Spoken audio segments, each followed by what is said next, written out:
So Parashat Korach will continue with our halacha, and then we'll get into a Kabbalistic idea, Be'ezrat Hashem, on Parashat Korach. I don't think we've discussed most of it in the past, so some interesting new ideas, Be'ezrat Hashem. We continue this book, Otre Dinim Leisha Lebat. We're now up to the part about cleaning clothing on Shabbat. It says, wet clothing, we have to be very careful not to make sure that we do schita, that we end up joining them. So when you pick up something, and we'll get through a bunch of different examples, you want to make sure that you're not squeezing out any of the liquid. Now, let's say somebody squeezes it out. In Sochtam b'Shabbat, Afa Pisha Asa Isur, HaMekila Shemer Shama L'Smoch, Ula'achashin Baishu Asur Lo Lebosham. If the guy did squeeze it out on purpose, then halachically you're not allowed to wear it. Let's say you have somebody in the family, there's people that are religious and Shomer Shabbat and some that aren't. Right? A lot of times this happens. I know I have a student, he keeps Shabbat, the parents don't. And his watch broke, expensive watch, the chain broke, right? The band broke. So his family says, all right, just pick it up, bring it home. They live in town. He says, well, I can't carry it. I say, okay, what should we do? He says, maybe we can kick it to the side and cover it. They're like, this is a few £1,000 watch. They're like, you go home and somehow it'll miraculously get there. Right? You have situations where it's tough. So you have somebody, we'll say that in this situation, the mother or the father is not religious. They sit there, they do the melacha, they wash your clothing on Shabbat. And they squeeze it out and hang it up on the clothesline. Are you able to wear it on Shabbat? Halachically, if someone did it on purpose, you would not be able to wear it. If the person didn't know that it's asur, you have somebody that just became religious, or in general, somebody that didn't know the halachot, didn't realize that it's asur. They say, oh my gosh, you just came in from the rain, please let us come. They take your coat, they don't realize, so what do? They squeeze it. They don't realize that squeezing on Shabbat is a problem. They squeeze it out, they give it back to you. Are you now able to wear it? Yeah, because they didn't do it on purpose. They didn't realize that that's a melacha, therefore you would be able to wear it on Shabbat. After Shabbat, obviously, it wouldn't be a problem, even though the melacha was done on Shabbat. But on Shabbat itself, if it was done on purpose, you wouldn't be able to wear. If it was done after Shabbat, if it was done b'shogeg, if it was done by accident, you would be able to wear it. If you have clothing that isn't wet at all, you're folding laundry, or in general, you're just, whatever it might be, you're rolling it into a bowl, you're having a pillow fight, you're having a clothing fight, you're throwing at each other, you're not squeezing anything, even though you're rolling it up, you're crumpling it up, the clothing, that's not a problem, there's no water that's going to come out of it. He says, but if it's wet, let's say it's not that you washed it, it's not that it went in the washing machine, it's not that you went out of your way, it's just that it's a hot day, the weather's beautiful, and now the person sweat, or it was raining. Even if it was just a few drops and your clothing is somewhat wet, you wouldn't be able to squeeze them out, because people are going to say, oh look, you're allowed to squeeze out on Shabbat, and we're going to see even hanging it on a clothesline, really you shouldn't be doing, because people are going to say, oh, I know her, she's religious, and I see that she's putting stuff on the clothesline on Shabbat, it must be you're allowed to clean stuff on Shabbat and then put it on the clothesline. It says, if מי שנתרבו בגדיו ואין לו בגד אחר, יש להקל הניחן ידי התנור, ידי גוי בצנעה, כדי שיש לחשוש שבעודי חול. If somebody has clothing that got wet, and they don't have anything else, you're on holiday and you have one item of clothing that you brought with you, you have one Shabbat outfit, or you went to somebody's house for Shabbat, and your jacket got wet in the rain, and you need to wear it back, and it's the only item of clothing you have, there's definitely what to rely on, that you'd be able to put it on the heater or put it in front of the oven or the fireplace, that it should sort of dry quicker. If it's the only thing you have, there are opinions that say that it would, you would be able to put it in front. Now, when it comes to a regular clothesline, nowadays many people use the dryers, obviously, when they do a wash, but if somebody still likes to use the clothesline, I find that it comes out hard. It's never for sure towels. But if somebody wants to use the clothesline, electricity is expensive, or they don't have a dryer, the dryer is not working, you would not be able to put it out, as we just said, because it's marit ayin. People are going to say, oh, you're able to do laundry on Shabbat. However, he says, if you have something that's very, very obviously dry clean only, you have a men's suit. Nobody puts a men's suit in a washing machine. It doesn't happen. You have a wool coat. Nobody puts a wool coat in the washing machine. So if your coat is wet on Shabbat, there would be much less problematic to hang it on your clothesline, because you're not going to have anybody saying, oh, must be you could do laundry on Shabbat. Look, she took her wool coat, he took his wool suit and is hanging it on the clothesline. That wouldn't be a problem. Nobody would then see that and think you're able to do laundry on Shabbat. They would think, oh, he's just drying out his suit, she's just drying out her wool coat. You have a tablecloth on Shabbat, so you need to use it on Shabbat. Now it's dirty. Are you able to wash it? So if it's made out of nylon, if it's made out of things that aren't cloth, obviously you could put some water, you can wipe it down. It says if water spilled, you need to be very careful when you're cleaning up that spill that you don't end up doing schita. You put some napkins, you put a towel, you put some paper towels. When you can't just go like this and like pick them up, because chances are when you pick it up, you're going to squeeze out some water. You need to be very careful. You almost put it down, you let it sort of sink in, or you pat it down. That way you're not doing schita. And then when you pick it up very carefully to make sure that you're not squeezing out any of the water. You don't need to be worried, oh, I have a white towel, oh, I have some Coca-Cola that spilled, and therefore if I wipe up my Coca-Cola with a white towel, it might be considered sovea, I'm coloring, there's different colors. Now that we're not worried about, because you're cleaning it up with the towel, and vice versa. If something white that spilled, you don't have to worry about using a black napkin that is considered sovea. You're just wiping it up. When you wipe it up, make sure you do it very carefully.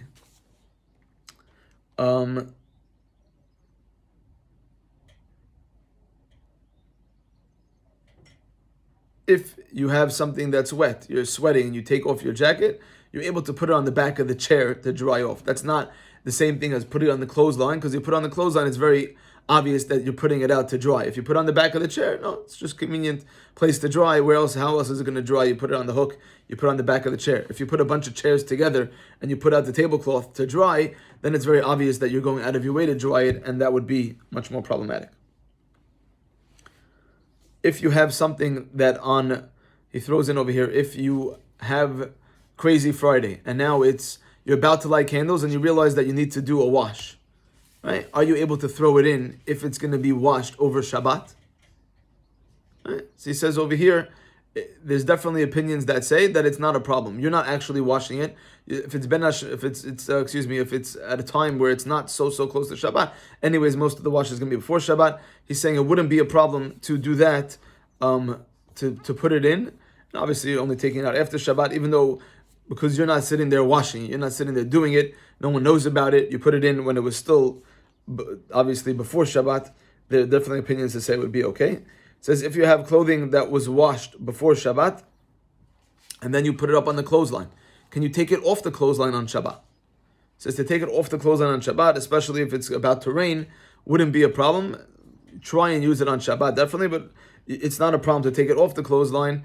They're dry already. Obviously, there's no schita, there's no worrying of squeezing, and you're able to take it off from the line if you're going to wear it on Shabbat. If you're worried that it's on the clothesline and it's going to rain, then you would be able to bring it in, even if you're not necessarily going to wear it on Shabbat. Better if you would wear it, but if you're not going to wear it, you still would be able to take it off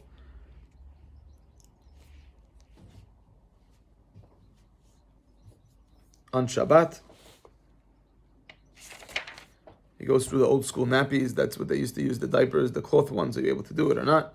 Right? If you have a handkerchief that you used and now you have a bad cold, or you have a towel and there was a bad spill, there you're able to wipe it up and you're able to not worry about it, especially if you want to use that towel again, a handkerchief again on Shabbat, you're able to put it out to dry. The melacha of washing clothing on Shabbat is milaben, you're whitening, you're cleaning, and therefore most people don't realize, you're eating something on Shabbat, it gets on your outfit, it gets on your clothing. You can't just, give me some sparkling water, give me some seltzer, give me some water, and start doing that. That's cleaning on Shabbat. You're cleaning your clothing. It would be a problem to start cleaning your clothing on Shabbat. When something spills, it's unfortunate, but you got to wait till after Shabbat to clean it. You might tell me it's going to settle. You're not allowed to be cleaning on Shabbat. Asur min Torah, and that's why you need to make sure that you're very careful. Same thing if it gets on a chair. You have a chair that's made out of cloth and something spills on it, you're not able to take some water or some seltzer, and for sure not soap, and start cleaning it. It would be problematic. you're able to now use a dry towel to clean something, yeah, that's not a problem. To use a dry towel is not a problem. The second you wet it, that becomes a problem, that you're wetting the cloth to clean the stain. That would be a problem. To clean dust.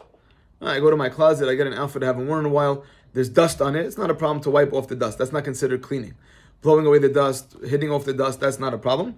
He says, ideally, especially when it comes to a hat, right? You have a hat brush. Since the brush is designated to clean the hats, some might say that it's problematic, and therefore better to do it with a shinui.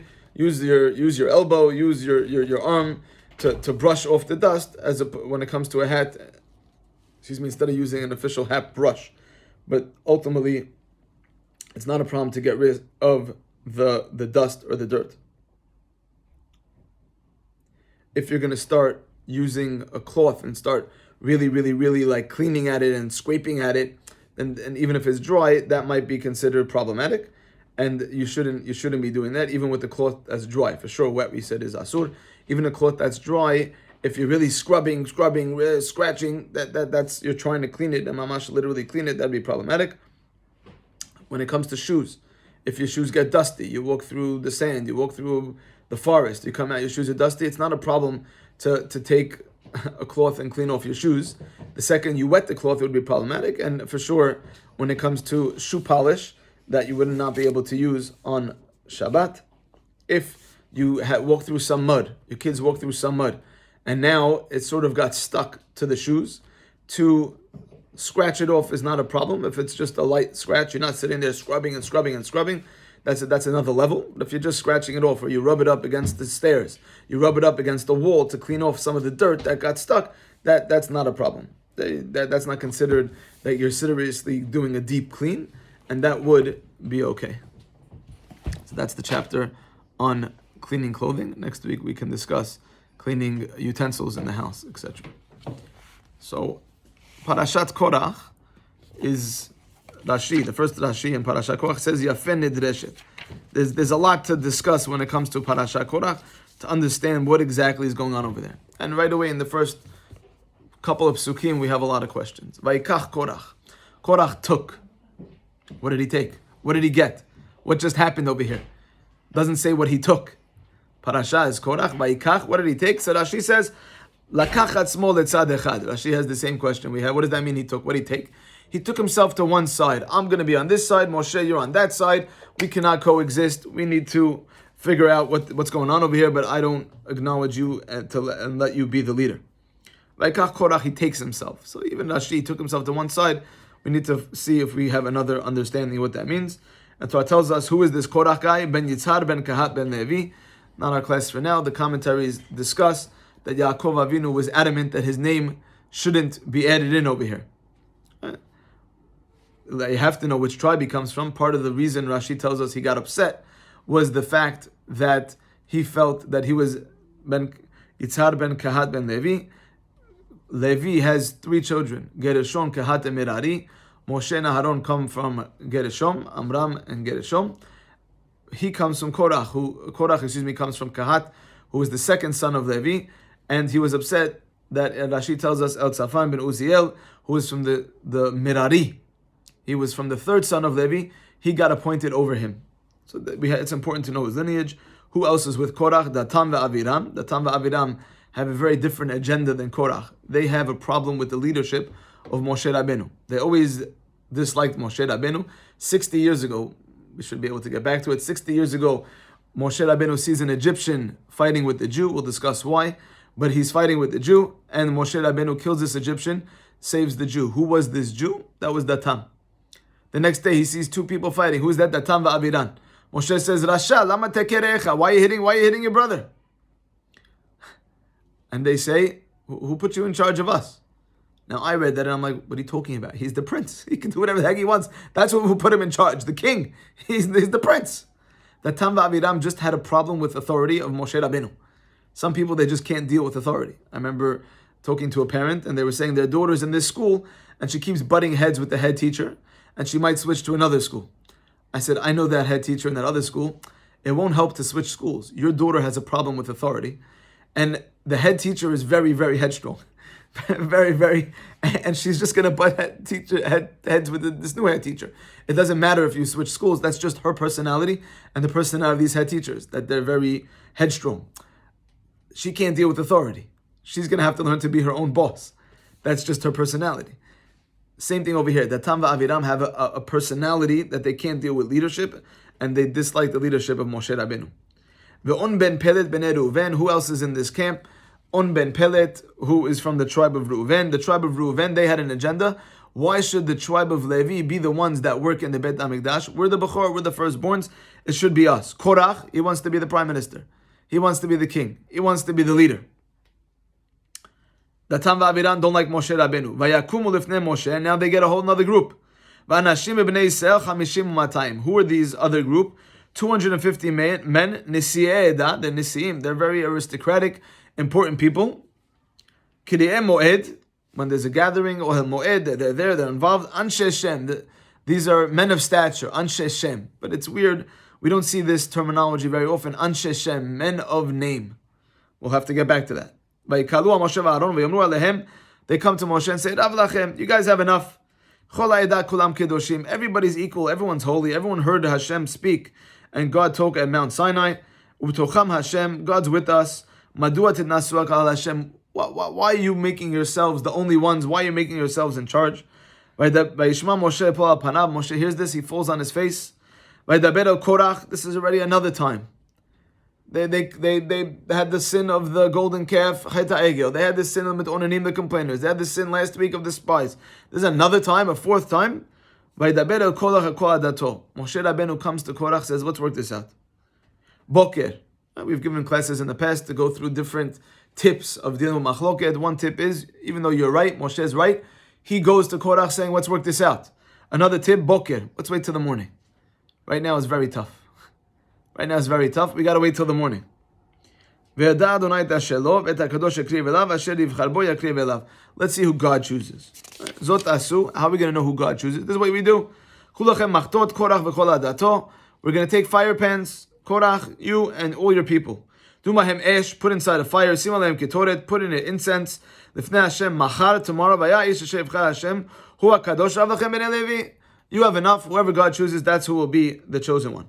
Listen up. Hamat mikem kivdil Hashem Yisrael etchem adat Yisrael kriv etchem elav lavod avodat mishkan Hashem lamod lifnei moed l'shatam. You Korach, you're from the tribe of Levi. You're serving God. You got it made. What's the problem? Vayikrev otcha v'kol achecha b'nei Levi itach ubikashtem gam kehuna. Now you also want to be the Kohen? Enough. Lachen ata v'chol atcha noadim el Hashem v'Aaron mahu kitalinu alav. Aaron, he's our guy. He goes into the holiest of holies. He's the one that God chose. Korach, he tells one thing. This is what Korach needs to hear. You're already in the tribe of Levi. Moshe sends a message to Atam va'Aviram. Come, let's work this out. Let's speak. We're not going to come up. Hamat, isn't it enough? You brought us out of a land of milk and honey. They're referring to Egypt, where the people are slaves, being beaten and persecuted and whipped every day. We say on Pesach, halach ma'anya, this is the poor man's bread. And what did Atam va'Aviram call it? Eretz avat chalav udvash, a land of milk and honey. Shocking. You brought us out of there, lahamitanu b'midbar, for us to die in the desert, because now they were just told, you're not going to go into Israel. Spies. Ki tistarenu gam tistarer af. Lo eretz avat chalav udvash. You took us out of a land of milk and honey, but you're not bringing us to one. We're going to die here in the desert. Vatiten lanu nachalat sadeh vekerem. And this is what we want to focus on or discuss. Even if you gouge out our eyes, we ain't coming up. Where's this coming from? Where's gouge out their eyes? What does that even mean? Moshe hears this. God, don't accept their sacrifices. I didn't take anything from them. I didn't even take one donkey. I did nothing bad to them. And they do this duel. And before they even do the duel, what happens? They see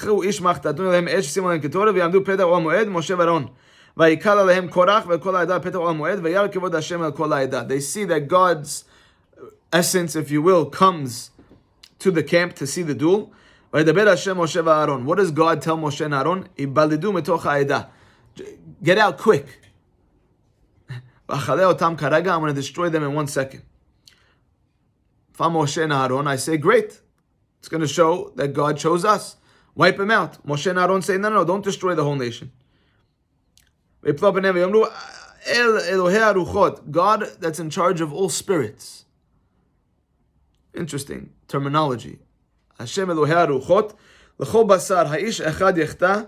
One guy, Korach, is making problems. You're going to wipe out the whole nation? Hashem's so upset, he's going to wipe out all the Jewish people. Speak to the people. Everybody get away. There's about to be a tragedy. The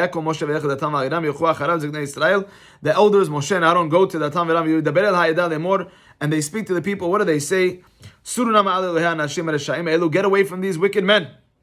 Don't even touch anything that's theirs. It's contaminated. Get away. Everyone gets away. And just the people that were with Korach, Datam va'Aviran and Korach, they're there with themselves, their wives and their children. Now you're going to know that God chose me. I wasn't the one looking for kavod. Your claim was Moshe wants the respect. He wants to be the boss. I was never looking for kavod. God chose me. I didn't choose him. Im kimot kol adam yamitun, ille ufkata kol adam yifkod alehem, lo Hashem shelachani. Bim bira yivra Hashem patzta adamat. Pia Moshe, God didn't tell him this. Moshe says the earth will open up and swallow you. We saw this. Anybody who follows the news in Israel, I know Mr. Shepson's in Israel, right outside Shaarei Tzedek Hospital, they had a parashat Korach. Oh, you're back in London. Oh wow, okay, welcome back. I'm sorry to hear that. I'm happy to hear that, but I'm sorry for you that you're back. Israel's the best. But in Shaarei Tzedek, they had the earth opened up and swallowed up a bunch of cars. You can call it a sinkhole, but ultimately that's what happened by Korach. Not a coincidence that it happened in this week's parasha. You have a Korach right outside Shaarei Tzedek. The people over there, in the times of Korach, what happened? They all got sucked into the ground. And the commentaries are very bothered. What did the kids do? What did the kids do wrong? Why are the kids dying? Right? The earth opens up its mouth, swallows up all the land, all the wealth. Korach was one of the wealthiest men ever. Our rabbis tell us that when Yosef HaTzadik, the whole world needs to come to Egypt to get sustenance, to get food, they come to Yosef, and they give him all the wealth of the world is in Egypt. Yosef makes 3 mega treasures. One was found by Korach, one was found by Achashverosh, and the third one, when Mashiach comes, Yosef will reveal to us, and that's what we're going to use, all that to build the kelim of the Beit HaMikdash. All that gets sucked into the ground with Korach, and his wives, his children, some of his children did teshuvah, but everybody else gets sucked into the ground. They don't want to get sucked up by this sinkhole. Now a fire goes out from in front of God, and the 250 men, they don't get sucked into the ground. Korach and his family, Datam va'Aviran, sucked into the ground. The 250 men, they die by a fire. Those that brought the incense. So, Rabbeinu Bachye, I have a book over here called Magid Mesharim. Rabbi Yosef Karo, the author of Shulchan Aruch, we've mentioned in the past, he used to learn with an angel. There's different levels of angels. One's a Magid. He said to Rabbi Yosef Karo, make sure you learn Chovot HaLevavot by Rabbeinu Bachye. Rabbeinu Bachye has some questions on this week's parasha. He says, why didn't Moshe pray for the people? He prayed for those that sinned by the golden calf. He prayed for the complainers. He prayed that God shouldn't wipe out the whole generation of the Midbar. They might not be able to go into Israel, but ultimately they didn't die instantly like the spies did. It was over time. They got to spend time with their family for years and years. Why didn't Moshe pray for these people? What did the children do wrong? What's going on over here? Moshe Rabbeinu prays for the earth to open up, and why in that shocking fashion? It's one of the things that was created before the world was created. It says in Mishnah Perkei Avot, Ethics of Our Fathers, 10 things God created right before the world finished creating, and Hashem finished creating the world. And one of them is Pi Haaretz, the mouth of the land that's going to open up and swallow Korach. It discusses Pia Aretz, Pia Be'er, and Pia Aton. Maybe another time we'll give a class on that. You see this PPP, right? Not just nowadays we have, because of Corona, PPP, but we see that Pia Aretz, Pia Be'er, Pia Aton. Some people, they do poo poo poo and then they spit. Maybe that comes from over here, the pe, right? But what happens? How come the 250 men got a different punishment than Korach? Why didn't they get sucked up by the land?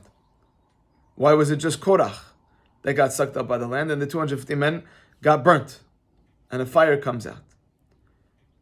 So Rabbeinu Bachya says you cannot understand this story at face value. He says we need to look, where else do we see certain trigger words? He says you need to go back to Parashat Noach. At the end of the Parashat Noach, there's a story about the Dora Pelaga. Right? What happens with this generation of the ones who want to build the tower against Hashem? The Torah tells us, Vayomru ish el re'ehu. Parashat Noach, Perek Yud Aleph, Pasuk Gimel. Vayomru ish el re'ehu. One man says to his friend, Havan levena levenim, let us make bricks, v'nisrefa l'srefa, and fire up the fire. V'tihi lahem halvena le'even, and v'achomer haya lahem lechomer. And the bricks became bricks, the mortar became mortar. Our rabbis tell us that this is the first time in history that they knew there's such a thing called cement. V'yomru, and they say, Hava nevelan ir, let us build a city, umigdal, and a tower, v'rosho b'shamayim, and the head of this tower will reach the heavens, v'naseh lanu shem, and we will make for ourselves a name, pen nafutz al penei kol haaretz, and then we will be known in the whole world.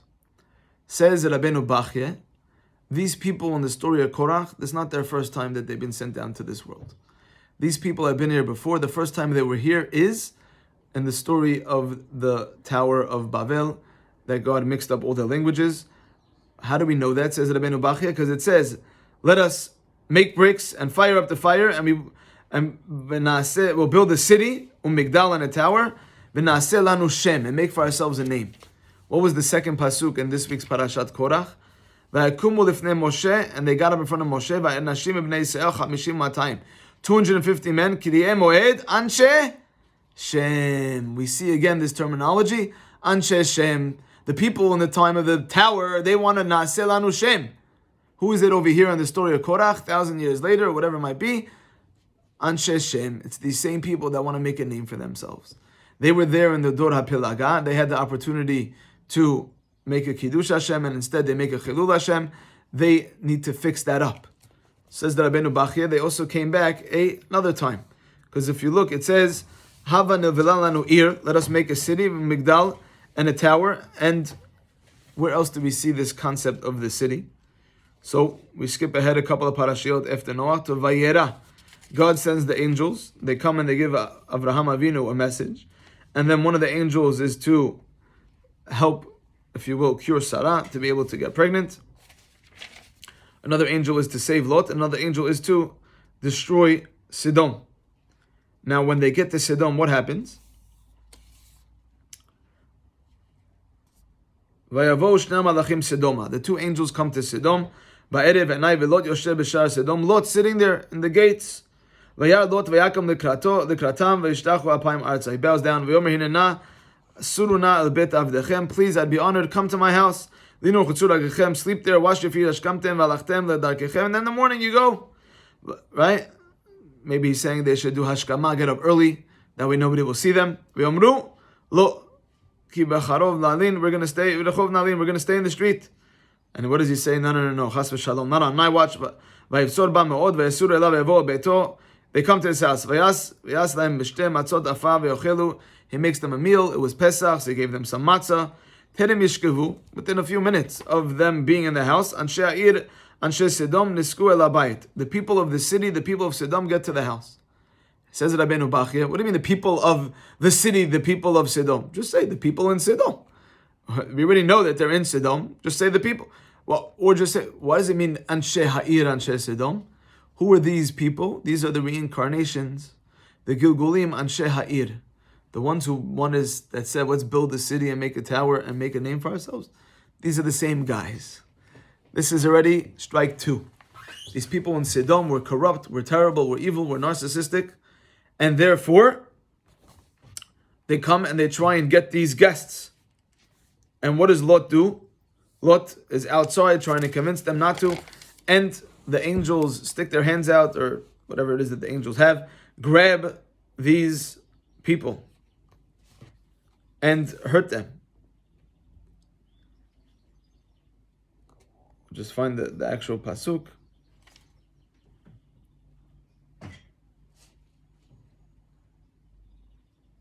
V'et hanashim asher petach habayit, the people, the guests that were in the house, the people that were coming to attack Lot's house, hisku b'san virim. What happened to them? What did they get hit with? They got hit with blindness. Says Rabbeinu Bachya, why do datam va'aviram? Why are they saying, right? Even if you gouge out our eyes, we won't come up. Because they happened to them once. When somebody's scared of something, that's the thing that they're going to threaten you with. If they're hiding something that they're going to threaten you, I'm going to expose you.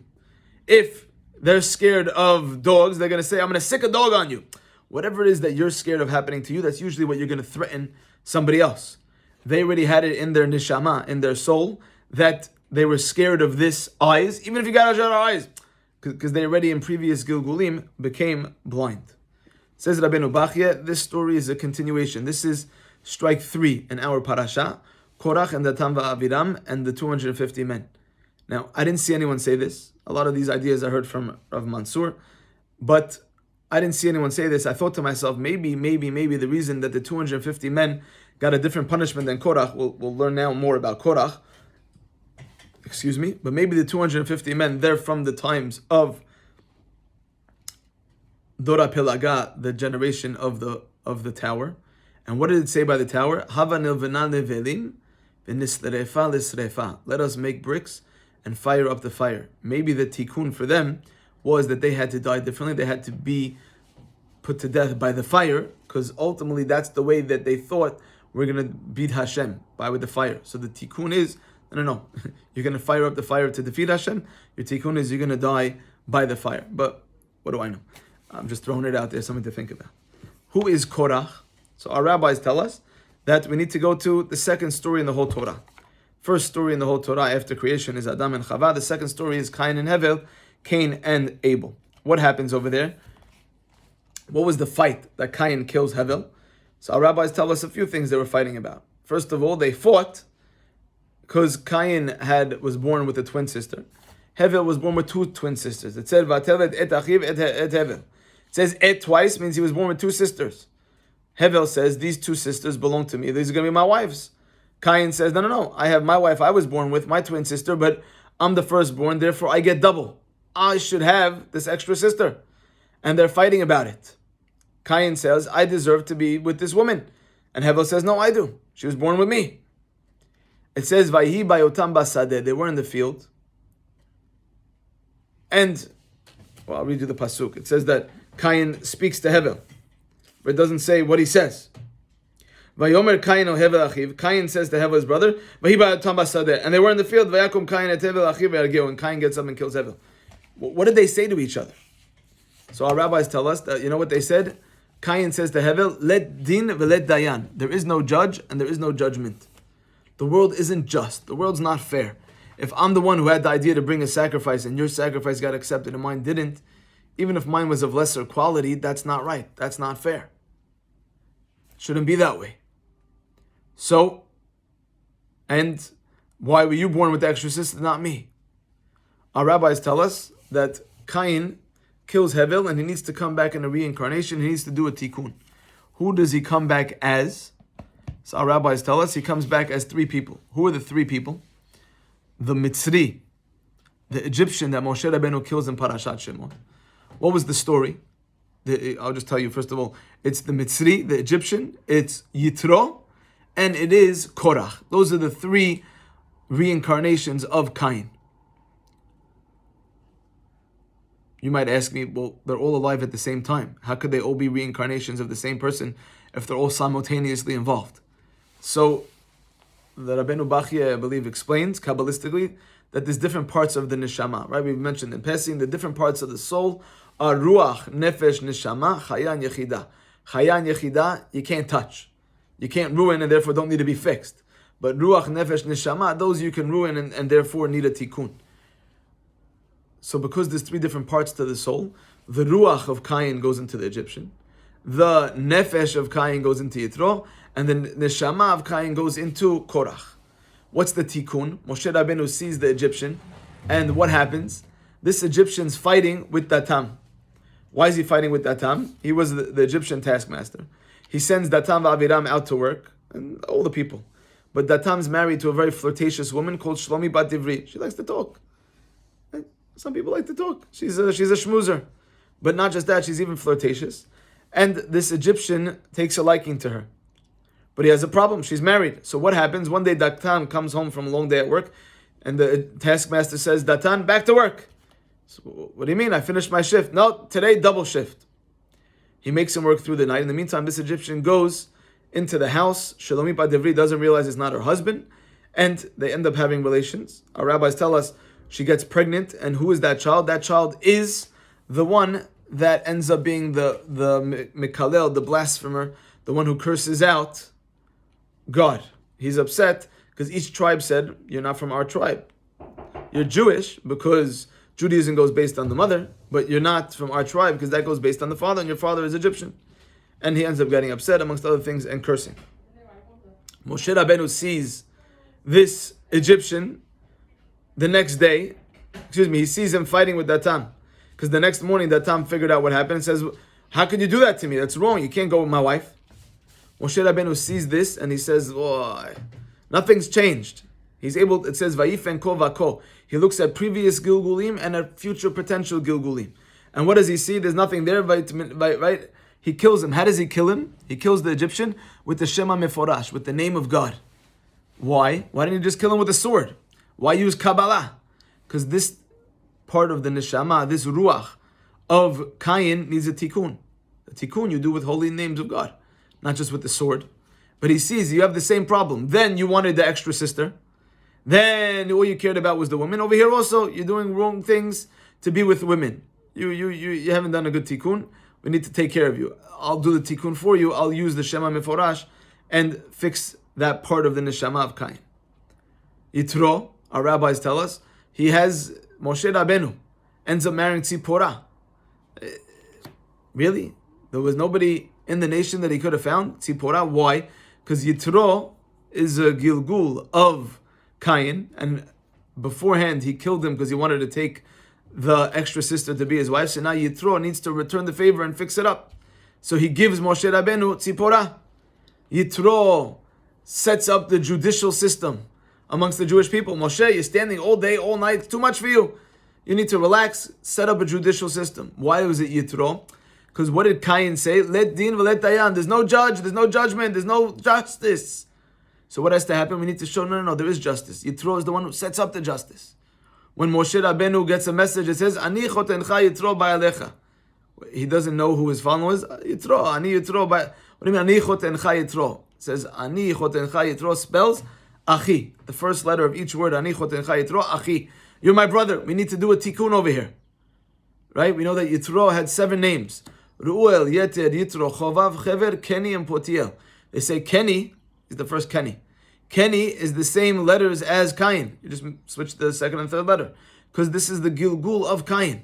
And now, there needs to be a tikkun.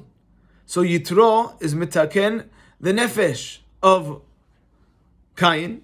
And the last one is Korach. What happens with Korach? Korach, our rabbis tell us that really Korach also had a piece of the neshama of Hevel. We know that Moshe Rabbeinu has a piece of the neshama of Hevel. Right? Moshe stands for Mem is Moshe, Shin is Shet, the third son of Adam and Chava that most of us come from. And then there's Hevel. That's in the name Moshe, these 3 reincarnations. He needs to fix up. Right? We discussed in previous classes, also Noach, not our discussion for now. But Moshe Rabbeinu, that's in his name. And what does he have? He has the neshama of Hevel. Korach also had a piece of the neshama of Hevel. What happens if you take Moshe, which is 345, and our rabbis tell us Kabbalistically that Hevel is 37, you minus Moshe from Hevel, what are you left with? 308. That 308, that's Korach. Korach is 308. Korach also has a piece of the soul of Hevel. But Vayikach Korach, what did Korach take? Rashi says he took, he put himself on one side. Says the Rabbeinu Bachye, there's something called Ibur Nishamot. A different class for a different time. Last week's parasha, this whole concept of Ibur Nishamot, that suddenly a neshama, a soul comes into you. The Meragelim, they had the Nishamot, the 10 souls of the 10 brothers of Yosef. Another class for another time. Right? The Ben Ish Chai has a book called Ben Yehoyada. He went to the kever, to the grave of Benayahu Ben Yehoyada, who was the general in the times of Shaul HaMelech and David HaMelech, and he felt that he got Ibur Nishamot, the Neshama of Benayahu Ben Yehoyada came into the Ben Ish Chai's body, and that's why he felt he got an extra Neshama, or a piece of his Neshama, and that's why some of his books are called Ben Yehoyada. Right? He felt that he got Ibur Nishamot. Says the Rabbeinu Bachya, what happened over here right now? Vayikach Korach. You know what Korach got? You know what he took? He took the neshama of Cain, and not the good part, the bad part. The part that was jealous. What happened that Cain killed Hevel? He was jealous. He said, how come God accepted your sacrifice, not mine? I should be the boss. I'm the older one. I'm in charge over here. He got that piece of the neshama of Korach. That's what he took. That's what it means, Vayikach Korach. Now, when the land is cursed, we see over and over the Egyptian. What happened to Moshe Rabbeinu kills the Egyptian? He goes into the ground. What happens to Korah? Goes into the ground. Because what happened originally? What did Cain do to Hevel? He buries him in the ground. And they use the terminology, Haaretz asher patzetat pia, the land that opened its mouth. And again, another class for another time. Is it about? I wouldn't have thought that the earth opening up is about the mouth of the land. Just say there was an earthquake. No one says, it's the mouth. It's the sinkhole. It opened up. The ground opened up, swallowed people. Pi haaretz, why is it the mouth of the land? It comes down to the way you talk. Another discussion for another time. Maybe 5 years ago we discussed the koach hadibur, the power of speech, throughout the summer parashiyot. But what are we saying over here? Why doesn't Moshe Rabbeinu pray for the people? Because he prayed for everybody else. He saw, Moshe Rabbeinu is the greatest man ever lived. He saw these people, they needed tikkun. This is already strike 3. And the only way to help Korach, if he has the neshama of Cain, is for the earth to open up. God didn't say it, Moshe Rabbeinu said it. Let the earth open up. The same thing that happened in Parashat Bereshit, Haaretz asher patzetat pia, let that happen over here. The Egyptian back into the ground. I don't know what happened with Yitro, but it happened. Moshe, he's doing a tikkun for all the different parts of the soul of Cain. The ruach, the nefesh, and the neshama. Yitro did it for himself, but the Egyptian, Moshe Rabbeinu, uses the name of God. Korach, he makes sure he goes into the ground. The 250 men, maybe we can say, right? Nisrefa, they need to burn because that's what they said they want to do. But Moshe doesn't pray for them, and everybody has to die because this isn't just, the kids. There's a nishamot from thousands of years ago that this is the perfect tikkun for them. We don't always appreciate that, understand that. It doesn't make sense to us. Right? Another famous answer is, when it comes to machloket, it's a disease. It's like coronavirus. Everybody's contaminated, even the little kids. Even though they didn't necessarily do anything wrong, but it's there with them. It says, Kol ha'rechush, all the wealth. Why did God suck all the wealth if Korach was so wealthy into the ground? Let other people get it. It's contaminated. It has coronavirus. It has machloket virus. Something has machloket virus. It has fighting. We don't want it on this earth. It gets sucked into the ground. Gehenam, underground. The Gemara tells a story about somebody who was in the desert, and another rabbi said, come listen. He puts his ear to the ground. He hears, Moshe emed, Torah emed, nachtom badayim. Moshe is true, and his Torah is true, and we are rebellers. The guy says, what's this? He says, that's Korach. This is where Korach was swallowed up. I would have ran a few feet, just in case it opens up again. But it's still there. Korach's still suffering. Moshe emet, that's the truth. I thought that Moshe wasn't true. Cain kills Hevel. He's upset about the extra sister. He's upset there's no justice. Everything is exactly just. We don't always understand how or why, but everything has its time and its place. To understand this parasha, says Rabbeinu Bachya, you don't understand it at face value. It needs to be understood on a Kabbalistic level. There's a lot more to say. We've run out of time. Maybe another time we'll go through some more ideas. But Be'ezrat Hashem, we'll appreciate that there aren't always, not everything is as simple as it seems, and it just shows you the beauty and the depth of the Torah.